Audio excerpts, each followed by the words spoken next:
और मेरी समझ में नहीं आता कि क्या ज़रूरत है हर चीज़ में सेना को बीच में घसीटने की।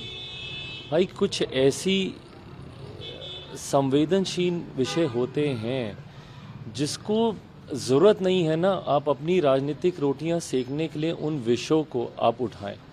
आपको सिर्फ चर्चा में बने रहना है, आपको अपनी राजनीति चमकानी है, आपको खबरों में बने रहना है, इसके लिए आप सेना पर उंगली उठाएं। ये सरासर गलत है। भाई आज की तारीख में बहुत और ज्वलंत विषय हैं जिस पर आपको चर्चा करनी चाहिए, पर उस पर चर्चा नहीं कर आप ऐसे सवाल उठाएंगे, आप ऐसे विषय उठाएंगे जो कहीं ना कहीं सेना का अपमान करते हैं या भावनाओं को उकसाने का काम करते हैं। ऐसे में जब आप ये सारी बातें बोलते हैं, भाई इससे किसका सरोकार है? क्या बिहारियों को इससे फर्क पड़ रहा है जो बातें आप कर रहे हैं? क्या आपकी जिम्मेदारी नहीं बनती कि आज की तारीख में बिहार में जो ज्वलंत विषय आप उसको उठाएं? क्या आपकी जिम्मेदारी नहीं बनती भैया जो किसान यहाँ पर पिछले 150 दिनों से जो धरने पर बैठे हुए हैं बक्सर में, उनके उचित मुआवजे की लड़ाई आप लड़ें? या जो किसान वैसे ही समस्याओं से जूझ रहा है, सिंचाई की हो या खाद की हो, आप उस विषय को उठाएं? या छात्रों से जुड़े हुए विषयों को आप उठाएं? अभ्यर्थी जिन पे आप रोज लाठियां चलाते हैं, उनका सीटेट बीटेट का मामला आप सुलझाएं। समाधान अगर आप लोगों को करना है तो जो पेपर लीक बार बार हो रहे हैं उसका आप समाधान करें, पर ये विषय नहीं उठाए जाएंगे। बिना मतलब के ऐसे विषय उठाए जाएंगे जिससे कोई फर्क नहीं पड़ता, पर हाँ उससे आप सेना का अपमान जरूर करेंगे, लोगों की भावनाओं को ठेस जरूर पहुंचाएंगे। क्यों?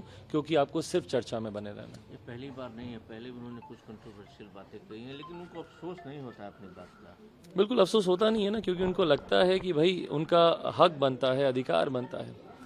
करबला बना देंगे, पता नहीं कैसी कैसी बातें। क्यों? क्या जरूरत है भाई इस तरीके के शब्दों का, या इस दिशा में ही चर्चा को लेकर जाने की क्या जरूरत है? आज की तारीख में आप कीजिए ना बिहार से जुड़े हुए ज्वलंत विषयों पर चर्चा। या अगर आपको हमारे प्रधानमंत्री जी की ही निंदा करनी है तो भाई उनकी नीतियों की निंदा कीजिए ना, आप उठाइए सवाल। महंगाई पर उठाना आप उठाइए, बेरोजगारी पर आपको उठाना उठाइए, जो आपको बातें करनी है आप कीजिए, पर बिना मतलब से सेना को बीच में लाना, भावनाओं को भड़काने का काम करना, ये सब बातें गलत है। 25 फरवरी बिहार के लिए इम्पोर्टेंट दिन, अमित शाह भी पटना में है, ग्रैंड अलायंस की रैली भी है। क्या कोई संभावनाएं बनती है कि पहले वाली स्थिति फिर बने? आप देखते हैं भाई संभावनाएं तो जब तक मेरे मुख्यमंत्री नीतीश कुमार जी सक्रिय राजनीति में है, संभावनाओं के हर दरवाजे वो खुले रखकर ही चलते हैं। इसकी चिंता यकीनन उनके घटक दलों को होनी चाहिए, और जो भी उनका घटक दल रहा है उनको समय समय पर ये चिंताएं रही हैं। भारतीय जनता पार्टी भी उनमें से एक रही है। जब तक उनके साथ थे उनको इस बात का डर था कि कब हमें छोड़ देंगे। अब महागठबंधन के साथ हैं, महागठबंधन को इस बात का डर होगा, राजद को, कांग्रेस को, कि भैया कब ये हम लोग को छोड़ देंगे। पर जब ये डर आपके सहयोगियों को होता है, ये आपके लिए मैटर ऑफ प्राइड नहीं हो सकता। आपके लिए चिंता का विषय होना चाहिए, मुख्यमंत्री को होती नहीं, पर चिंता का विषय होना चाहिए। क्यों? क्योंकि आपकी विश्वसनीयता पे सवाल खड़े होते हैं। एक के बाद एक जब आप बयान देते हैं कि मिट्टी में मिल जाएंगे तो फलाना के साथ नहीं जाएंगे, मरना पसंद करेंगे पर इनके साथ गठबंधन नहीं करेंगे, इन बयानों के बावजूद जब आप वो कदम उठाते हैं, जब आप वो निर्णय लेते हैं, तो आपकी विश्वसनीयता पूरी तरीके से समाप्त होती है। और ये राजनीतिक दलों के बीच की ही बात नहीं है, आपकी विश्वसनीयता प्रदेश बिहारियों के बीच समाप्त होती है। और यही कारण है कि आज मुख्यमंत्री जी की पार्टी तीसरे नंबर की पार्टी बनी। जिस चिराग मॉडल का ये लोग जिक्र करते हैं, इनके पार्टी के राष्ट्रीय अध्यक्ष ललन सिंह जी जिस चिराग मॉडल का जिक्र करते हैं, यही है वो चिराग मॉडल। आपकी खोती विश्वसनीयता ही चिराग मॉडल है, और ये चिराग मॉडल उन्हीं जन भावनाओं का प्रतीक है, प्रतिबिंब है उन भावनाओं का जिनको आप कभी समझ नहीं पाए। आज की तारीख में जब बिहार अपराध की एक जंजाल में, एक गिरफ्त में है, आए दिन हत्याएं हो रही है। मुझे बता दीजिए ना, कौन सा दिन ऐसा है जब आप सुबह सोकर उठें और आपको पता ना चले कि भाई फलाना जिले में इसकी हत्या हो गई, फलाना जिले में उसकी हत्या हो गई। आए दिन हत्याएं हो रही हैं। और ऐसे में मेरे मुख्यमंत्री किस चीज़ में उलझे हुए हैं? अपने पार्टी के विवाद को लेकर, गठबंधन की चिंताओं को लेकर। क्या आज की तारीख में उनकी प्राथमिकता अपने नेता जो उनसे अलग हो रहे हैं उनको मनाना, उनका समाधान ढूंढना है, या सही मायनों में बिहारियों की समस्याओं का समाधान ढूंढना है? जहरीली शराब से हो रही हत्याओं को लेकर, अपराध से हो रही हत्याओं को लेकर, इन विषय पर मुख्यमंत्री बात भी नहीं करेंगे। आप जब देखिएगा पूछेगा कि भाई बक्सर में किसानों के साथ ही हुआ, अच्छा हमको तो मालूम ही नहीं।